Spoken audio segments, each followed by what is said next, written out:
यहाँ पर उपस्थित है और बारिश का मौसम है, बारिश का भी आनंद लेंगे। उसके साथ साथ हम संगठन की बात करेंगे।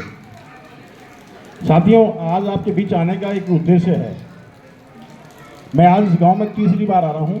जब बाबा साहब की प्रतिमा का अनावरण हुआ था तब भी मैं आया था, और एक यहाँ पे तथागत बुद्ध की प्रतिमा का स्थापना हुई थी अंदर गांव में, तब भी मैं आया था। साथियों, आज हम इस बात के लिए चिंतन करें कि आज हम सबको जो आज हालात देश में बन रहे हैं, जो हमारा देश एक ज्योतिबा फूले, उस्मान शेख की विरासत का जो देश था, वो आज किस तरफ जा रहा है। जो सपना, जो एक संयोजन एक महामना ज्योतिबा फूले ने बनाया था, क्या वो वास्तव में स्थापित है? कभी राज था इस देश में, सोने की चिड़िया इस देश को कहा जाता था, बुद्ध का राज था, जिसको महामना ज्योतिबा फूले, उस्मान शेख, सावित्रीबाई फूले, फातिमा शेख, जिन्होंने खूबसूरत देश में शिक्षा का बीजारोपण किया, क्या वास्तव में वो आज शिक्षा इस देश में है? ये सबसे बड़ा हमारे सामने एक सवाल है, क्योंकि शिक्षा ही एक ऐसी चीज है, परम पूज्य बाबा साहब ने एक स्पष्ट कहा है कि शिक्षा वे शेरनी का दूध है जो पिएगा वो दहाड़ेगा। और शिक्षा, जो भी इंसान जब शिक्षा कर लेता है तो वो निश्चित अपने अधिकारों के प्रति सचेत रहता है। कभी भी शिक्षित व्यक्ति के ऊपर कोई अत्याचार नहीं होता। शिक्षा के कारण ही हम इस देश को बेहतर बना सकते हैं। महापुरुषों का जो संकल्प है, उसका एक सार शिक्षा के पर जाता है। इसलिए माननीय चंद्रशेखर जी का एक संकल्प, इस देश में जो शिक्षा का जो व्यापारीकरण है, जब तक वो व्यापारीकरण खत्म नहीं होगा, इस देश में समानता नहीं आ सकती। आप देख रहे हैं कि दिल्ली के अंदर, दिल्ली के निवासियों का, दिल्ली में बहुत बेहतर एक से एक स्कूल हैं, लेकिन मैं समझता हूं कि दिल्ली के निवासी का कोई स्कूल नहीं होगा, एक स्कूल नहीं होगा। शिक्षा का जो व्यापारीकरण किया गया है, वो संविधान की जो पहली एक स्तंभ है समानता, उसमें दरार डाली गई है। जो बाबा साहब अम्बेडकर की संविधान का जो एक प्रारूप, जो एक आइन इस देश को बना के दिया है, जो इस देश की खूबसूरती को बनाए रखता है, उसमें दरार डाली जा रही है। उस दरार को कम करने की जिम्मेदारी किसकी है? हम सब बाबा साहब के अनुयायियों की है। अगर हम उस रास्ते पे नहीं चले, उस दरार को हमने नहीं बंद किया, तो निश्चित आने वाली पीढ़ी के हम गुनहगार होंगे। आने वाली पीढ़ी को हम जवाब नहीं दे पाएंगे। साथियों, आज जो देश में जो हालात बन गए हैं,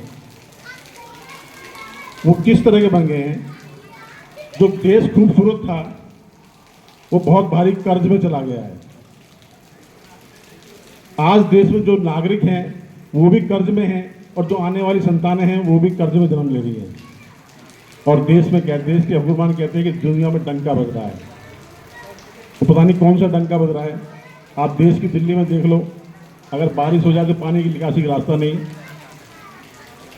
देश में बेरोजगारी का एक आतंक है, जिससे पूरा नौजवान जूझ रहा है, जिसके लिए माननीय सांसद जी ने संकल्प लिया है कि देश में शिक्षा का सुधार भी करना है और रोजगार का सुधार भी करना है।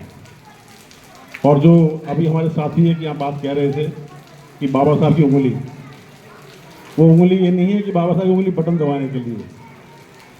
बटन आदमी एक दबाता है, वोट एक होती है, लेकिन सपोर्ट की कोई कीमत नहीं, कोई लिमिट नहीं होती।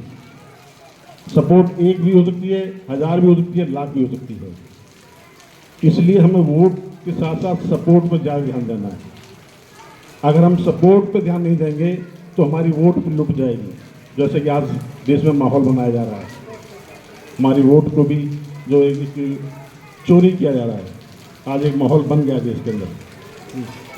तो आज जो इस सभा में जो हमारे कार्यकर्ता और पदाधिकारीगण हैं, वो इस बात का भी संकल्प लेंगे कि जो हमें वोट का जो अधिकार मिला है, उस अधिकार को हम मतदान में ना बदलें, मताधिकार में बदलें। और मताधिकार में बदल के ही हम इस व्यवस्था को परिवर्तन कर सकते हैं। क्योंकि इस देश में जो भी परिवर्तन हुए हैं, ज़्यादातर परिवर्तन आप देखेंगे तो हिंसात्मक परिवर्तन हुए हैं, खून खराबे के साथ परिवर्तन हुए हैं। लेकिन ये बुद्ध का देश है, ये बाबा साहब अम्बेडकर का देश है, फूले साहब का देश है, उस्मान शेख का देश है, फातिमा शेख का देश है। तो उन्होंने जो भी परिवर्तन किए हैं, जरा भी बिल्कुल भी कोई किसी तरह की रखखानी नहीं की है और एक व्यवस्था में परिवर्तन किया। वो व्यवस्था परिवर्तन कैसे हुआ? सिर्फ एक शिक्षा की वजह से हुआ। तो शिक्षा ही एक रास्ता खोलती है व्यवस्था में परिवर्तन करना है।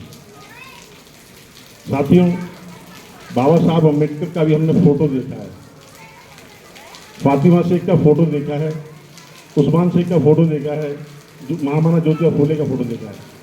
लेकिन जो उन्होंने असली हमें विरासत दी है, जो हमें जिम्मेदारी दी है, हमें करना क्या है, वो तो हमें जाना ही नहीं है। हम अभी शिक्षा की बात कर लेते हैं, हम शिक्षित हो गए, शिक्षा को लेकर हम डॉक्टर, इंजीनियर, मास्टर बन गए, लेकिन ये नहीं पता हमें शिक्षा कैसी लेनी है। साथियों, बारिश बहुत ज़्यादा हो गई है और इसलिए सोचा मैं माननीय हिमांशु वाल्मीकि जी कहूँगा कि हिमांशु जी आए